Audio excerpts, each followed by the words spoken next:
नमस्कार दोस्तों, हमारी YouTube चैनल में आप सभी का हार्दिक स्वागत है। पवित्र सावन मास चल रहा है। ये मास महादेव का अति प्रिय मास माना जाता है। पूरे सावन मास में महादेव की भक्ति और पूजा होती है। इस मास में की गई महादेव की भक्ति से महादेव जल्दी प्रसन्न होते हैं और भक्तों की सभी मनोकामनाएं पूर्ण करते हैं। आज हम फाल्गु माह के कृष्ण पक्ष की चतुर्दशी को शिवरात्रि पर्व मनाया जाता है। इसी वर्ष यह तिथि 4 मार्च सोमवार को पड़ रही है। ऐसा माना जाता है कि सृष्टि का प्रारंभ इसी दिन से हुआ।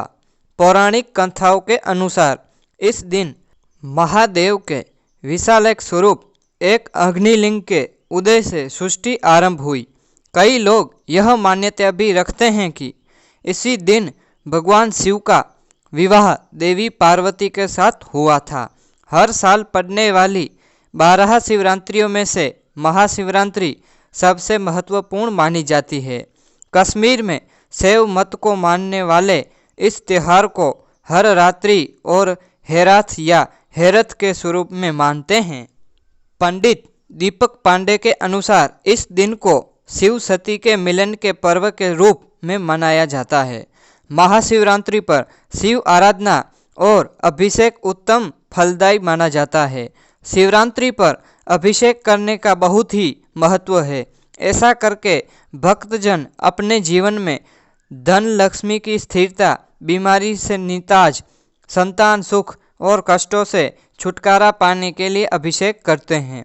शुद्ध जल, गुड़ युक्त जल, तीर्थ स्थलों की नदियों के जल, गंतरे के रस, विभिन्न पुष्पों के रस और दही दूध आदि से भोलेनाथ का अभिषेक करके उनका आशीर्वाद प्राप्त किया जा सकता है। इस व्रत के महात्म्य से जुड़ी एक रोचक पौराणिक कथा भी है जो स्वयं शिवजी ने माता पार्वती को सुनाई थी। इस कथा के अनुसार एक बार पार्वती जी ने भगवान शिव शंकर से पूछा, ऐसा कौन सा श्रेष्ठ तथा सरल व्रत पूजन है जिससे मृत्युलोक के प्राणी आपकी कृपा सहज ही प्राप्त कर सकते हैं। उत्तर में भोलेनाथ ने शिवरात्रि के व्रत का विधान बताकर यह कथा सुनाई। इसके अनुसार एक बार चित्रभानु नामक का एक शिकारी था। पशुओं की हत्या करके वह अपने कुटुंब को पालता था। वह एक साहूकार का ऋणी था, लेकिन ऋण समय पर न चुका सकने पर क्रोधित साहूकार ने उसको शिव मठ में बंदी बना लिया। संयोग से उस दिन महाशिवरात्रि थी। बंदी रहते हुए शिकारी मठ में शिव संबंधी धार्मिक बातें सुनता था। वही उसने शिवरात्रि व्रत की कथा भी सुनी। संध्या होने पर साहूकार ने उसे बुलाया और ऋण चुकाने के लिए पूछा तो शिकारी अगले दिन सारा ऋण लौटा देने का वचन दिया। साहूकार ने उसकी बात मान ली और उसे छोड़ दिया। अगले दिन शिकारी जंगल में शिकार के लिए निकला, लेकिन दिन भर बंदी गृह में रहने के कारण भूख प्यास से व्याकुल था। शिकार करने के लिए गया और एक तालाब के किनारे बेल वृक्ष पर मचान बनाने लगा। उस बेल वृक्ष के नीचे शिवलिंग था जो बेली पत्रों से ढका हुआ था। शिकारी को उसका पता न चला। भूख और प्यास से थका वो उसी मचान पर बैठ गया। मचान बनाते समय उसने जो टहनियाँ तोड़ी थी वे संयोग से शिवलिंग पर गिरी।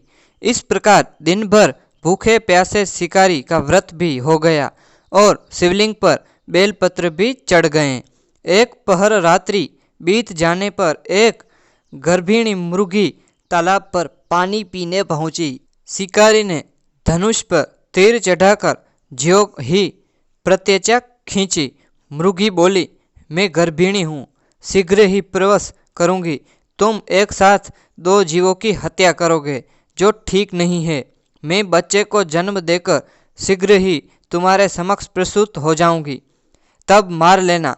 शिकारी ने प्रत्येचा ढीली कर दी और मुर्गी जंगली झाड़ियों में लुप्त हो गई। कुछ ही देर बाद एक और मुर्गी उधर से निकली। शिकारी की प्रसन्नता का ठिकाना न रहा। समीप आने पर उसने धनुष्य पर बाण चढ़ाया। तब उसे देख मुर्गी ने विनम्रता से निवेदन किया कि मैं थोड़ी देर पहले ऋतु से निवृत्त हुई हूँ, कामतूर विरहिणी हूँ, अपने प्रिय की खोज में भटक रही हूँ।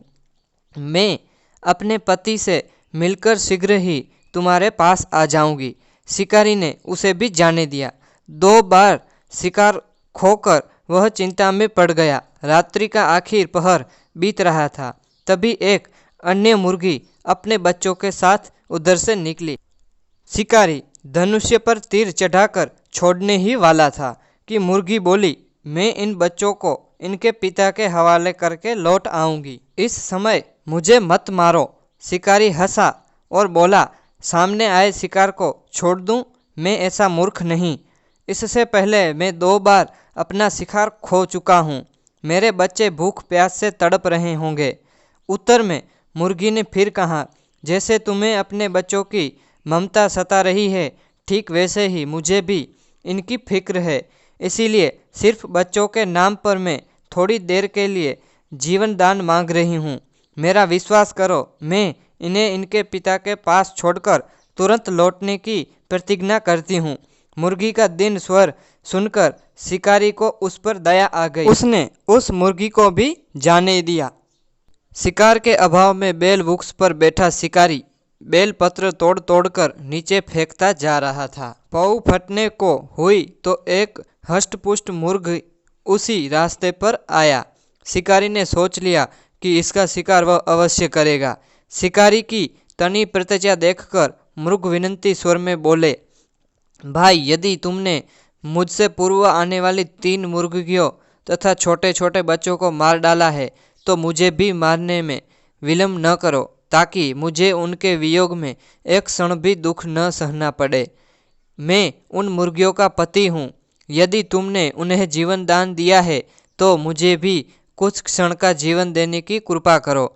मैं उनसे मिलकर तुम्हारे समक्ष उपस्थित हो जाऊंगा। मृग की बात सुनकर शिकारी ने सारी कथा मृग को सुना दी। तब मृग ने कहा, मेरी 3 पत्नियां जिस प्रकार प्रतिज्ञाबद्ध होकर गई हैं, वे मेरे मृत्यु से अपने धर्म का पालन नहीं कर पाएंगी। अंत जैसे ही तुमने उन्हें विश्वास पात्र मानकर छोड़ा है, वैसे ही मुझे भी जाने दो। मैं उन सबके साथ तुम्हारे सामने शीघ्र ही उपस्थित होता हूँ। उपवास, रात्रि जागरण तथा शिवलिंग पर बेलपत्र चढ़ने से शिकारी का हिंसक हृदय निर्मल हो गया था। उसमें भगवत शक्ति का वास हो गया था। उसके हाथ से धनुष तथा बाण छूट गया और उसने मृग को जाने दिया। थोड़ी ही देर बाद वह मृग सपरिवार शिकारी के समक्ष उपस्थित हो गया ताकि वह उनका शिकार कर सके। किंतु जंगली पशुओं की ऐसी सत्यता, सात्विक एक सामूहिक प्रेम भावना देखकर शिकारी को बड़ी ग्लानि हुई। उसके नेत्रों से आंसुओं की झड़ी लग गई। उस मृग परिवार को न मारकर शिकारी ने अपने कठोर हृदय को जीव हिंसा से हटा सदा के लिए कोमल एवं दयालु बना लिया। उस मृग परिवार को न मारकर शिकारी ने अपने कठोर हृदय को जीव हिंसा से हटा सदा के लिए कोमल एवं दयालु बना लिया। देवलोक से समस्त देव समाज भी इस घटना को देख रहे थे। उन्होंने इस शिकारी का तथा मृग परिवार को मोक्ष का वरदान दिया। अगर दोस्तों आपको ये वीडियो अच्छी लगी हो तो लाइक करना ना भूलें और हाँ, कमेंट में हर हर महादेव जरूर लिखें। हर हर महादेव।